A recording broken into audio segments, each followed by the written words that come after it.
we have 5 games on the schedule tonight, and this is the last night that we'll have 5 games on the schedule for a bit as we get ready for the break. And a lot of these teams are going into the break.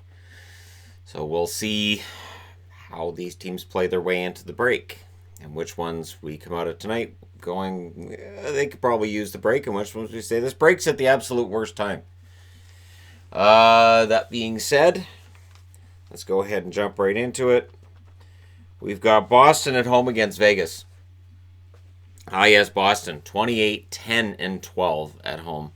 They're against the 25, 19, and 7 Vegas Golden Knights. So there's a couple ways to look at this. Vegas has won 25. They've lost 26 altogether. Boston's won 28. They've lost 22 altogether. Boston does have the better overall record. But Vegas is 5-4-1 in their last 10. Boston's 4-3-3. So Boston's only won 4 of their last 10. And they're coming off of that rough loss against Pittsburgh. On the road, Vegas is 11-9-4. At home, Boston is 16-2-9. Now, of course, Vegas had that loss against Montreal, which followed the win against Ottawa.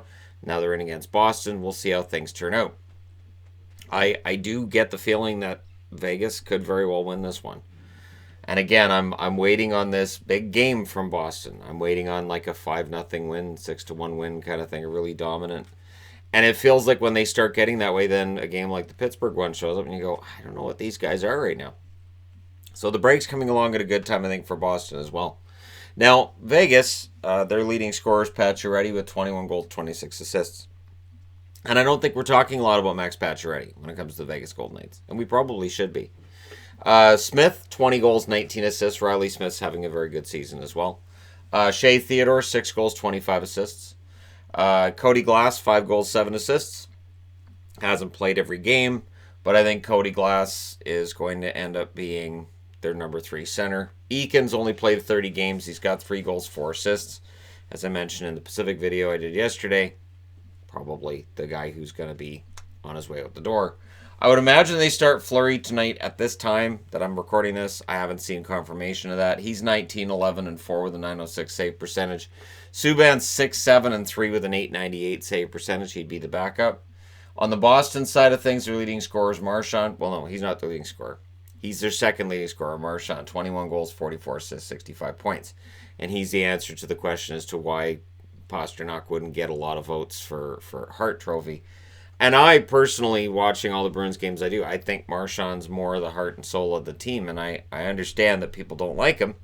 I get it, and I understand why as well. But when they're playing well, he's normally the engine that's making it go.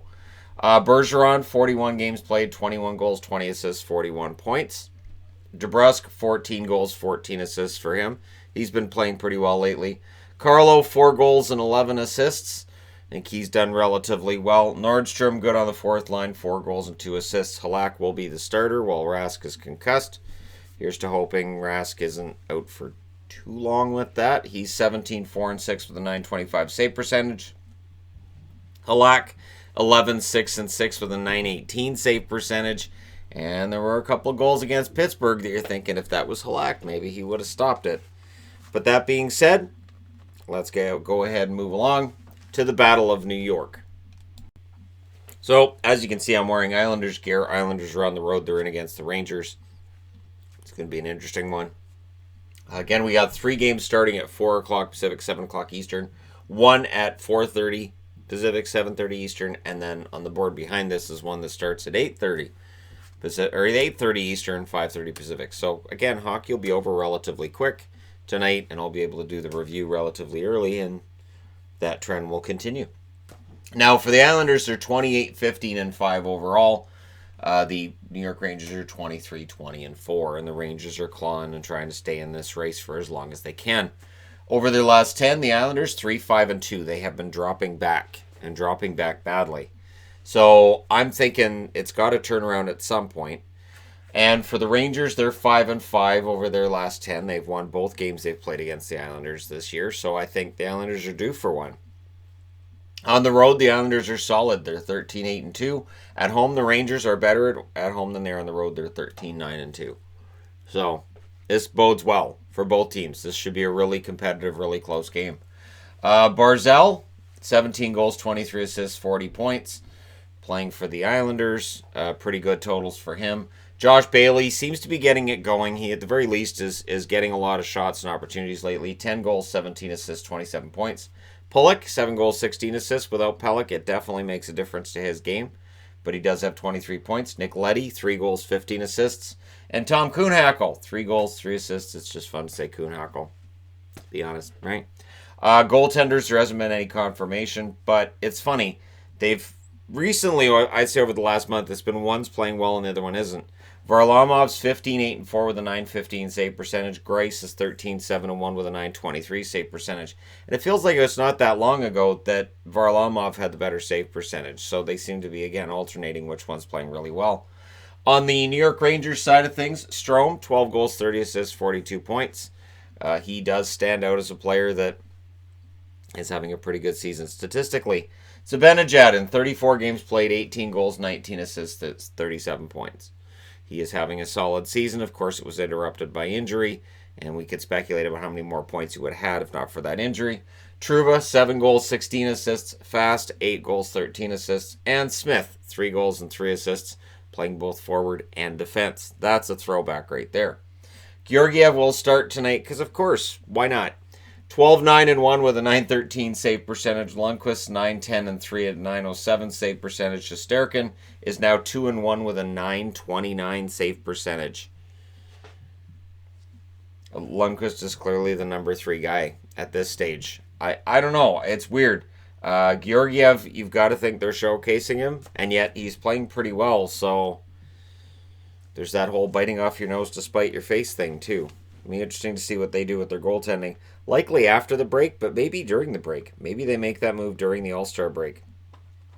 Next up, Winnipeg in against Carolina. And Winnipeg can't get away from home fast enough.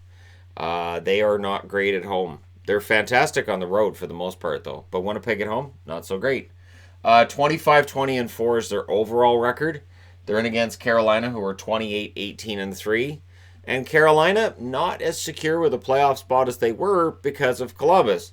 Now, Winnipeg can have a direct effect on things because they play Columbus tomorrow night. In their last 10 games, I should say, Winnipeg 4-5-1 overall. 5-4-1 is the record for Carolina in their last 10. On the road, Winnipeg's 14-9-2. They're good on the road, and at home, Carolina's pretty good too, 16-8-1. So it's a pretty good matchup overall. And it's a matchup between a Carolina team that continues to show that they're resilient and they can stay in this, and a Winnipeg team that was supposed to be poor defensively. Then they weren't. They were pretty good out of the gate, and now it's starting to show as injuries start to pile up. Lowry's the latest, and it really starts to show that depth that they had last year just isn't there this year. Leading scorer for Winnipeg is Scheifele with 23 goals, 30 assists, 53 points. He's having a great year. Laine, 16 goals, 28 assists. He had a goal in their last game. They definitely need less goals against as much as they need more goals. Morrissey, 4 goals, 21 assists for him. I don't talk much about Josh Morrissey. He's having a solid season, though. Andrew Kopp, 7 goals, 9 assists. Honestly, when you watch Winnipeg games and you see how prominent he is, it's surprising his points total isn't higher. And Matthew Perreault, 6 goals, 7 assists for 13 points for Matthew. Hellebuck starts tonight. They're starting Brossoit tomorrow night. Hellebuck, 21-15-4 with a .919 save percentage. Brossoit's the backup. He's 4-5 with an .885 save percentage. On the Carolina side of things, Svechnikov, 19 goals, 24 assists, 43 points. Every one of those 19 goals has been kind of highlight reel. Sebastian Aho, 24 goals, 17 assists, 41 points. It feels like a lot of those are empty netters. Walmark, 10 goals, 12 assists for 22 points. Jordan Stahl, 7 goals, 11 assists. Every time I have him on the board, it feels like he gets a point. So we'll see. And Brock McGinn, 4 goals, 6 assists for him. And a pretty solid bottom 6 guy for the Carolina Hurricanes. No confirmation on goaltender. I'll go with Mrazek. Mrazek's 17-12-2 with a .904 save percentage. Reimer's 11-6-1 with a .921 save percentage. Reimer's the better goaltender, but I'll just say they go with Mrazek because they've been odd in their goaltending, and who they play where. So, yeah, sure, Mrazek. Sure, why not? All right, next up. Pittsburgh in against Philadelphia. The Pittsburgh Penguins rolling, absolutely rolling. And I know there are people who think, well, they're not playing that great. Yeah, they are, and it's frustrating to people who are tired of this narrative that's gone on for me since the early '90s. 31-13-5 is the record for Pittsburgh. They've been excellent. 27-17-6 is the record for Philly. If they're going to get back into the playoffs, they need to win tonight, and they need to get some help. If they lose this one tonight at home against Pittsburgh, and if Carolina and Columbus are able to put together a couple of victories, things are a little bit more tense for the Flyers going into the All-Star break than they otherwise would be. Over their last 10, Pittsburgh is 7-2-1. The Flyers are 4-5-1.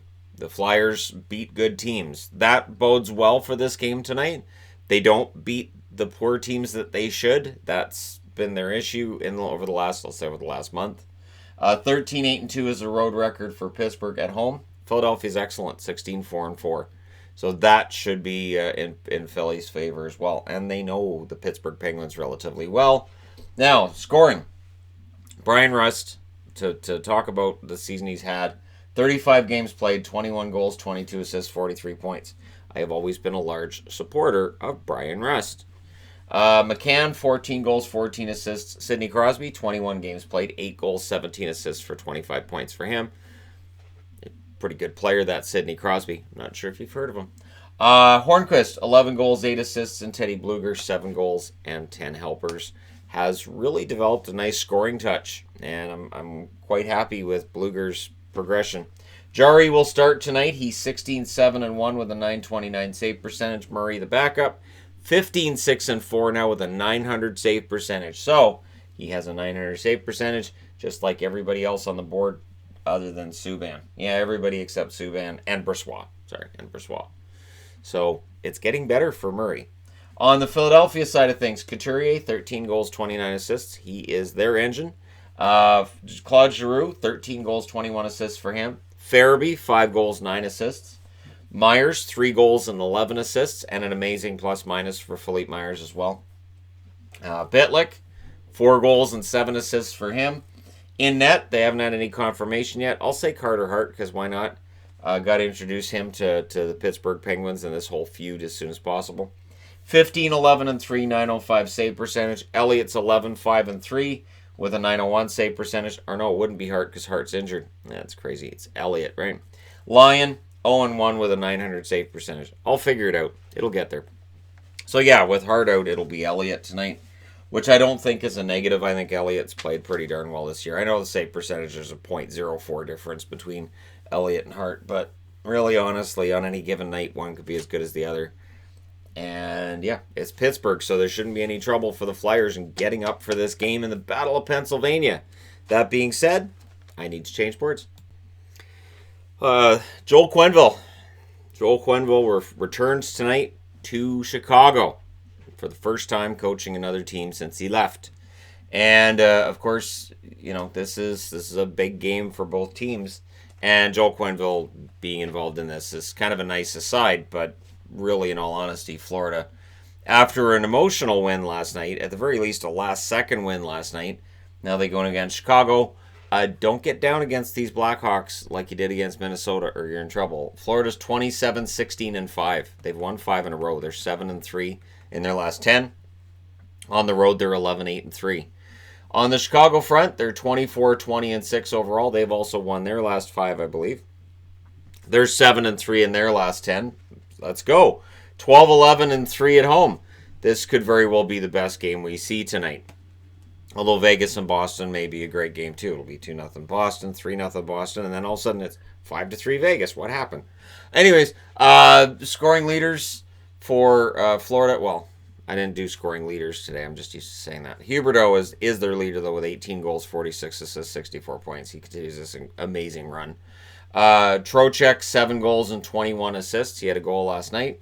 Achari had a goal last night as well. It was one of those baseball-style swings at the puck. He was a deflection. 18, more of a bunt than a baseball swing.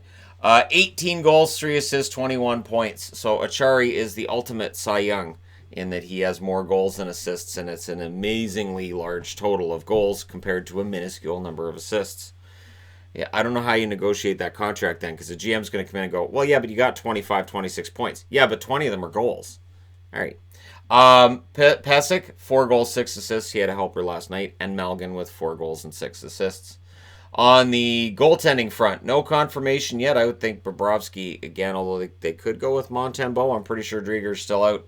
Bobrovsky's 18, 12, and 4 with an 897 save percentage. Drieger's 5 and 2 with a 932 save percentage. Montembeault is 4, 2, and 1, so the record's there, but an 888 save percentage. On the Chicago side of things, Patrick Kane is, of course, the leader. 24 goals, 38 assists, 62 points. Kubalik, 21 goals, 11 assists, 32 points. All Hawks fans will talk about Kubalik endlessly right now, and rightfully so. Gustafsson, 6 goals, 16 assists. Kampf, 7 goals, 7 assists after getting his 7th goal.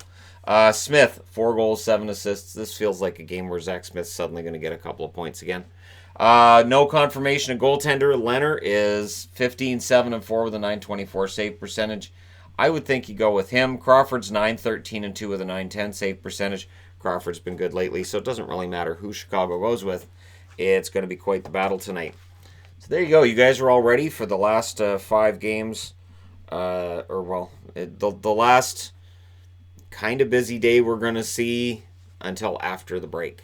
So let me know your winners, all that wonderful stuff in the comment section below. Don't forget to hit like and subscribe if you're browsing your way through. You just happened upon this video. And hey, thank you guys so much for watching, for all your support. I will talk to you again soon.